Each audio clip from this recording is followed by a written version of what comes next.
Thank you, sir. Thank you, Professor Rakesh. It was exactly 45 minutes, your usual class time, and we were all entitled to be your students. He has spoken a lot of good things. I must compliment him. He has covered a lot of Indian history, and I fully agree with him that we must all take pride in the achievements of India.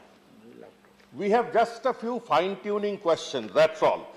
You have mentioned in your resolution ancient India, and at another point you have mentioned Indian knowledge tradition. The two are different.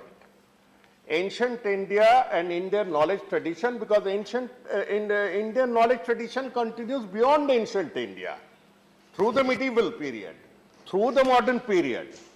There's not everything in the modern period that we can disown. We can't send back all cycles to Great Britain because they had sent cycles or matches or lighters. We can't do that. We can't turn back the wheel of history. They were exploiters. They tried to captivate our minds. There is no doubt about it. They have changed our mindset, and we really require a readjustment of our mindset. I fully agree with you. But I would raise a few points, humble points, sir. And then the first one is, why did we forget all that knowledge? Why did we forget that surgery? Why did we forget how to drive flying machines?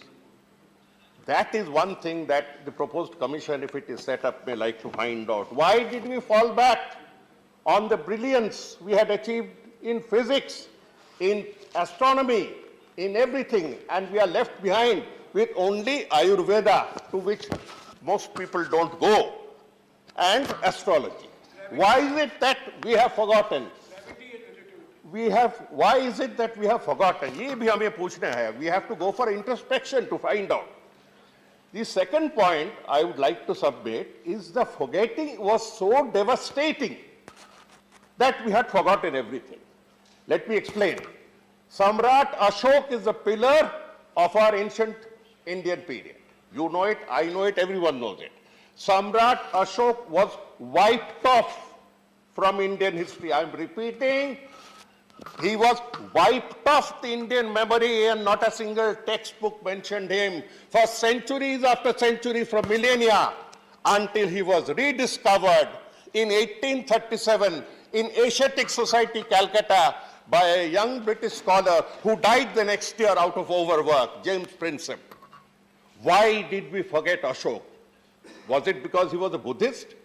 Was it because he rose against the caste system? I'm not getting into Dalit Pari, I'm not getting into all that. All I'm saying is, why is it that such a mahapap happened, that Ashok was completely forgotten and had to be reconstructed, retrofitted into Indian history? I can go on mentioning Ajanta, the pride of India, was completely obliterated from our landscape until it was rediscovered in 1819. Why did we have to rediscover? These are points we need to ask ourselves. I completely believe in your theory that we had supreme achievement. In 1837, Sarnath was not destroyed by Bakhtiaruddin Khilji. Sarnath was found out by digging. In 1851, Sanchi was rediscovered. The famous Sanchi was rediscovered. I can go on naming. Bharut was rediscovered. The point is, Indian knowledge had an obsessive urge to retain selective memory and not to remember much of its history. That's the first point I'm submitting. Selective memory is not bad per se, because we don't remember the conflicts we had within ancient India. We know that if a history remembers conflict, it leads to a lot of problems. So I have just mentioned the feature, I'm not blaming, but these are the features. Among the other things, we had even forgotten Indus Valley, Harappan civilization. Harappan civilization was found out and gifted to us between 1922 and 1946. The first textbook that mentions Harappan civilization is of 1954, Calcutta. If you are a student before 1954, I've gone through all the Vincent Smith and all those books. There is no mention of Harappan civilization. So we had a great quality of amnesia. Let us not, all the gains that we're making now should not be subject to the same amnesia. That's my humble submission.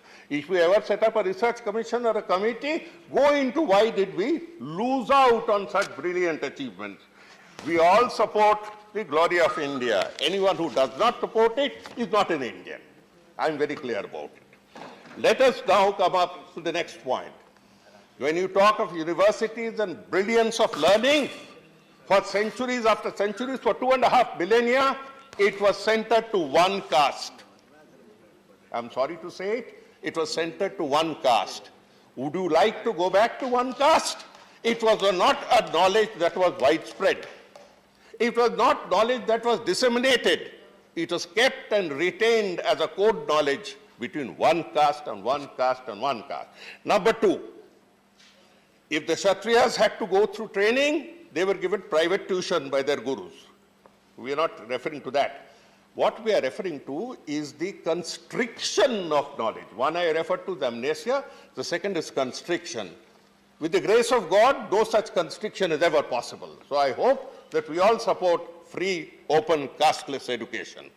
The third point I mentioned, which may help my good friend Rakesh Sinha in trying to understand the limitations of why we lost. The pain of losing out to foreign powers hurts us as well. It is not that we are immune to it. We don't express it in such terms. Because, again, of casteism. We could not touch a person of another caste and go in for touching and surgery and other things because, again, of that thing. You can't open a dead body. It is impure. A shav is impure. So we had to go through. So we have to understand that behind this glory lay limitations. No one is questioning the magnificence of Indian glory. We are questioning the limitations. And we need to uphold and understand, but in a rational manner, not in a self-laudatory manner, but in a self-critical manner. Not in a proprietal manner. This knowledge I am bringing out. It's a knowledge that has existed and all Indians are proud of it. We have retained certain bits and pieces of it and we must get forward.